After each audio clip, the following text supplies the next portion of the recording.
అధ్యక్ష, ముఖ్యమంత్రి గారు సుదీర్ఘంగా మాట్లాడారు.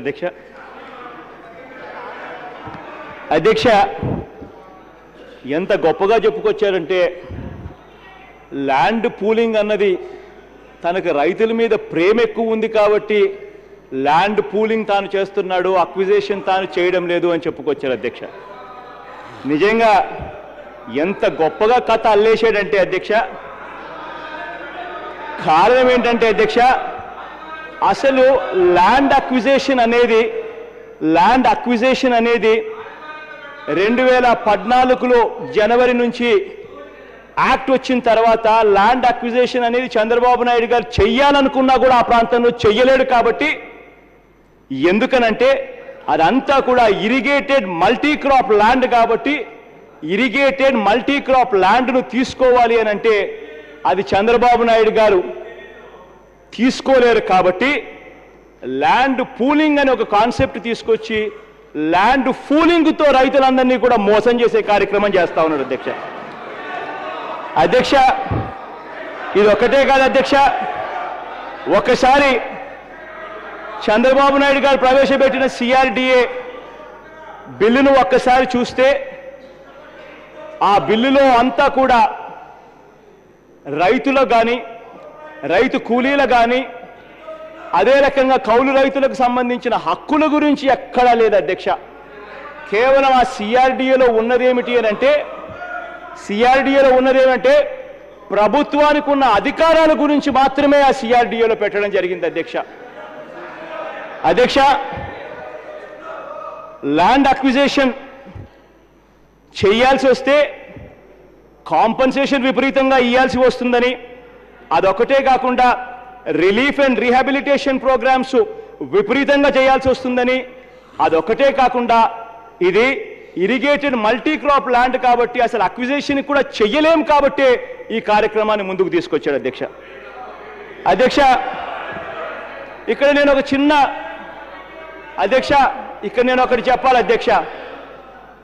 చంద్రబాబు నాయుడు గారు 50,000 ఎకరాలు ల్యాండ్ అక్విజిషన్ అయితేనేమి, ల్యాండ్ పూలింగ్ అయితేనేమి, ఏ రకంగా అయితేనేమి, మొత్తానికైతే చంద్రబాబు నాయుడు గారు ఏ రకమైన పేరు ఇచ్చినా కూడా 50,000 ఎకరాలు చంద్రబాబు నాయుడు గారు ల్యాండ్ అక్విజిషన్ చేయాలనుకున్నారు. అధ్యక్ష ల్యాండ్ అక్విజిషన్ 50,000 ఎకరాలలో 25,000 ఎకరాలేమో చంద్రబాబు నాయుడు గారు రోడ్లకు, పార్కులకు, తర్వాత కాస్త వీకర్ సెక్షన్ సొసైటీకి, కాస్త స్కూళ్లకు, హాస్పిటల్కు పెట్టి ఒక 50% దానిలోకి పెట్టాలనుకున్నాడు. అధ్యక్ష అంటే 50,000 ఎకరాలలో 25,000 ఎకరాలు వీటికన్నింటికీ పెడతా ఉన్నాడు. ఆ తర్వాత చంద్రబాబు నాయుడు గారు రైతులకు 1,200 గజాలు ఇస్తాడట. అధ్యక్ష 1,200 గజాలు అని అంటే 50,000 ఎకరాలలో ఎకరాకు 1,200 గజాలంటే 50,000 ఎకరాలకు అదొక మరో 12,000 ఎకరాలు. అంటే 50,000 ఎకరాలైన టోటల్గా అక్వైర్ చేసే దాంట్లో 25,000 ఈ ఇతరాత్ర దానిలకు పెడుతున్నాడు, 12,000 రైతులకు ఇవ్వబోతున్నాడు. అంటే ఇక మిగిలింది మరో 13,000 ఎకరాలు. ఆ 13,000 ఎకరాలతో చంద్రబాబు నాయుడు గారు రియల్ ఎస్టేట్ వ్యాపారం చేయబోతున్నాడు అని చెప్పి నిస్సిగ్గుగా కూడా చెప్తా ఉన్నాడు. అధ్యక్ష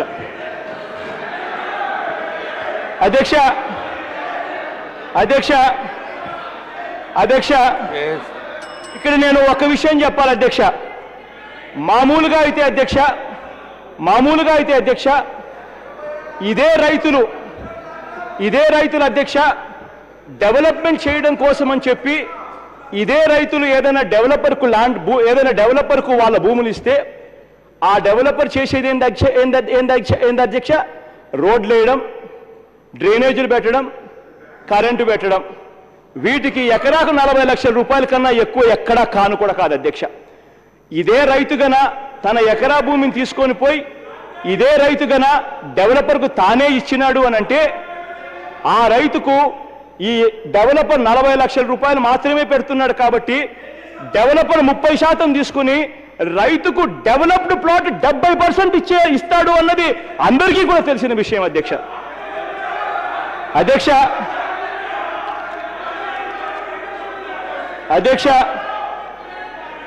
ఈ రకంగా ఆ రైతులకు రావాల్సిన గజాలను ఈ రకంగా రైతులకు రావాల్సిన గజాలను తగ్గించి వాళ్లకు కేవలం తక్కువ గజాలు మాత్రమే ఇచ్చి ఆ మిగిలిన భూమిని మీరు మీ డెవలపర్లు తీసుకుని మీరు బాగుపడే వ్యాపారం చేస్తూ ఉన్నారు అధ్యక్ష మీరు చేయవలసింది నేను చెప్తా ఉన్నాను. మీరు చేయవలసింది ఏమిటంటే ఒక మాస్టర్ ప్లాన్ గీయండి. సలహా ఇస్తున్న అధ్యక్ష, మీరు చేయవలసింది ఏంటంటే ఒక మాస్టర్ ప్లాన్ ఇవ్వండి. మాస్టర్ ప్లాన్ ఇచ్చేసి మీరు జోనింగ్ చేయండి. మాస్టర్ ప్లాన్ ఇచ్చి మీరు జోనింగ్ చేసిన తర్వాత వదిలేయండి. రైతులు వాళ్ళంతటి వాళ్ళే వ్యాపారాలు చేసుకుంటారు, వాళ్ళంతటి వాళ్ళే మీకన్నా బాగా కూడా నగరాన్ని కూడా కడతారు. కావాలంటే ఆ రోడ్ల మేరకు మీరు ఏదైతే కావాలంటే తీసుకునే కార్యక్రమం చేయాలనుకుంటే కేవలం ఆ రోడ్ల మేరకు మీరు అక్విజిషన్ చేస్తే ప్రజలందరూ హర్షిస్తారు. కానీ ఇలా కాకుండా రైతులు రియల్ ఎస్టేట్ వ్యాపారం చేస్తే రైతులకు ఏదైతే మిగులుతుందో చంద్రబాబు నాయుడు గారి మోసం ఖచ్చితంగా బట్టబయలు కూడా అవుతుంది అధ్యక్ష. ఇక్కడ నేను మాటిమాటికి ఇక్కడ ఒకటి చెప్పాలి అధ్యక్ష, మాటిమాటికి ఏదైనా నేను సిఆర్డీఏ బిల్లుకు సంబంధించి తప్పుదాల గురించి నేను ఏదైనా మాట్లాడితే మీకు ఆ ప్రాంతంలో క్యాపిటల్ పెట్టడం ఇష్టం లేదు, అందుకనే మీరు ఈ మాదిరిగా మాట్లాడుతున్నారు అని చెప్పి ఒక బండ వేస్తారు. నేను ఒక్క మాట చెప్పదలుచుకున్న అధ్యక్ష, దయ ఉంచి మీరు క్యాపిటల్ అక్కడే పెట్టండి, మాకు ఎటువంటి అభ్యంతరము లేదు. అయితే ఒకటే చెప్తా ఉన్నాం, ఇదే మంగళగిరి ప్రాంతంలోనే 10,000 ఎకరాలు ఉందని మంగళగిరి ఎమ్మెల్యే చెప్తా ఉన్నాడు. ఫారెస్ట్ ల్యాండ్ అయితేనేమి గవర్నమెంట్ ల్యాండ్ అయితేనేమి పక్కనే ఉందని చెప్తా ఉన్నాడు. పక్కన అటువైపు వినుకొండలో చూస్తే వినుకొండలో దాదాపు 15,000 ఎకరాల పైన ఉందని చెప్పి వినుకొండ వాళ్ళు చెప్తా ఉన్నారు. అధ్యక్ష, నేను ఎక్కడా కూడా ఆ ప్రాంతంలో పెట్టొద్దు అన్న మాట నా నోట్లో నుంచి ఎప్పుడు రాదు అధ్యక్ష. కాకపోతే ఒకటి చెప్తా ఉన్నా అధ్యక్ష, రైతుల భూములతో మీరు రియల్ ఎస్టేట్ వ్యాపారం చేయడం మాత్రం దయచేసి మానుకోండి అని మాత్రం సలహా ఇస్తా ఉన్నా అధ్యక్ష. అధ్యక్ష, ఈ విషయాలన్నీ చెబుతూ ఈ సిఆర్డీఏ బిల్లుకు వైఎస్ఆర్ పార్టీ వ్యతిరేకిస్తా ఉందని కూడా చెప్తా సెలవు తీసుకుంటున్నా అధ్యక్ష.